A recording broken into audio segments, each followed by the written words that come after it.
Alright, so ngayon ay pupunta tayo doon sa Cornets ngayon dahil winter na ngayon, no? So napakaganda doon sa Cornets, especially ngayon buwan dahil taglamig na. So magpa-relax tayo doon at silipin natin, mapapanood natin dito sa content kung anong mayroon doon ngayon sa bagong Cornets dito sa Sharjah, United Arab Emirates.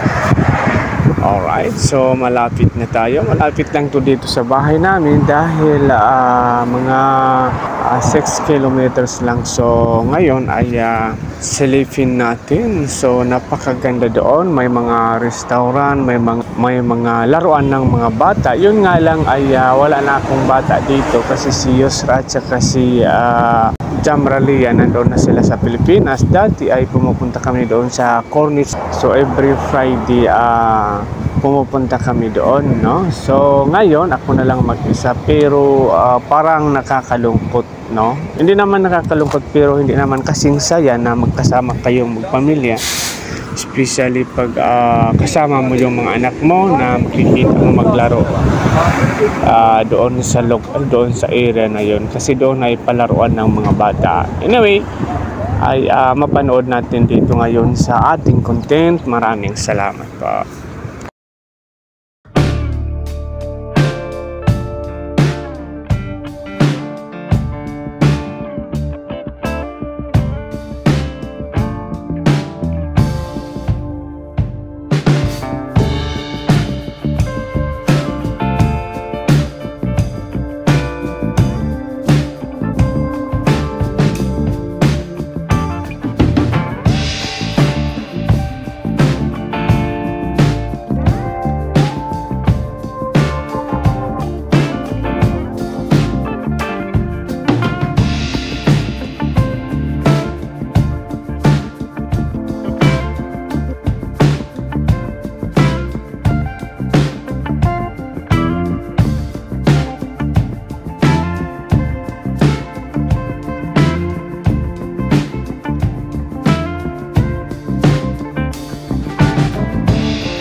Na tayo, nandito na tayo ngayon sa Cornets. So ikutin natin at mapanood natin dito sa content na to kung anong mayroon dito, no? So medyo hapon na dahil ganitong oras ay hindi na siya masyadong mainit kasi actually hindi na siya mainit ngayon kasi taglamig na, winter na po ngayon. Yan, ay hopefully mag-enjoy po kayo. Maraming salamat.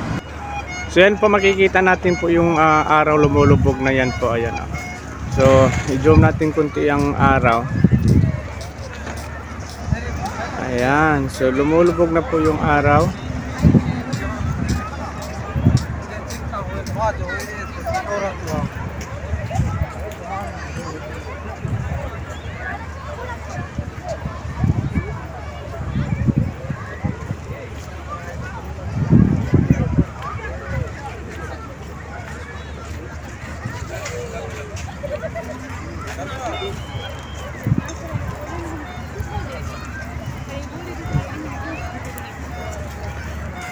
So pupunta po tayo doon sa tabing dagat.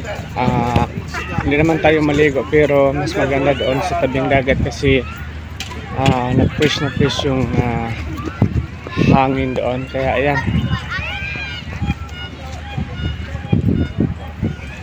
So ito po yung palaruan ng mga bata. Ayan.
Napapansin natin po yung mga restaurant po yan. Ayan, so pwede po tayo kumain dyan sa loob at napakasarap po yung mga pagkain dyan sa loob.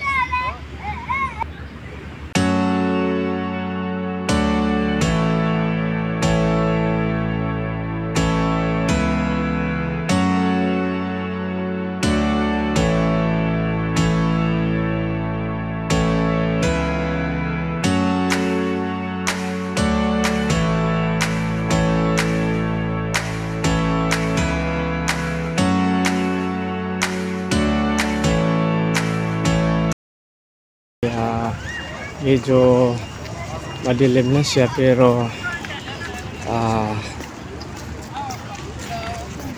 maliwanag pa rin. So yan po ang itsura niya paggabi, ay medyo madilim kunti. So ang dami po nag-jogging dito. So kasi may mga walking area din dito, ay para sa mga mahilig maglakad o para sa mga taong nag-exercise. Alright, so yan.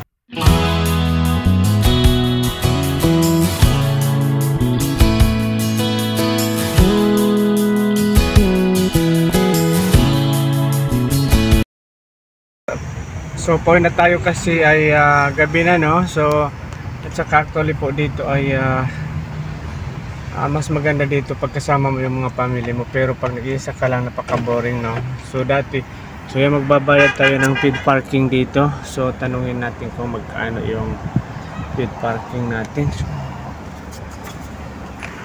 How are you, my friend? Good? How much? Games are paid. Too much. How many minutes? Only 5 minutes. No, 5 minutes, sir. You are already 30 minutes, sir. Only 30 minutes. What? Too much money. In parking here only 2 dirham. Thank you very much. Open. This is private parking.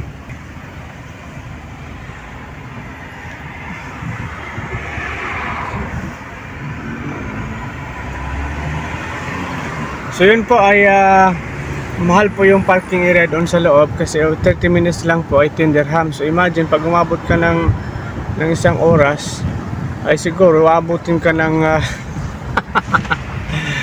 abutin ka ng ano ng 20 dirham, no? So i-convert mo sa atin sa Pilipinas to 300. Ganun ka malang parking dito. Pero ang siguro naman pag ang parking doon ay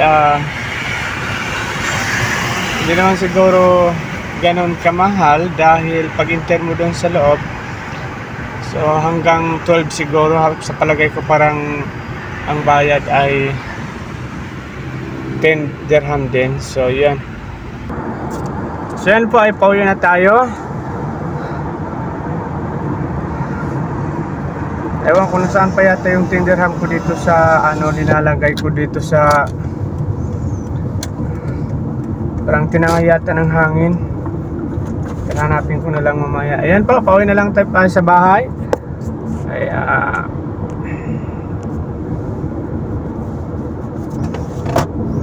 napanood natin yung Cornets kung anong itsura.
So yun po, ay nakita natin ang Corniche, so kung anong itsura.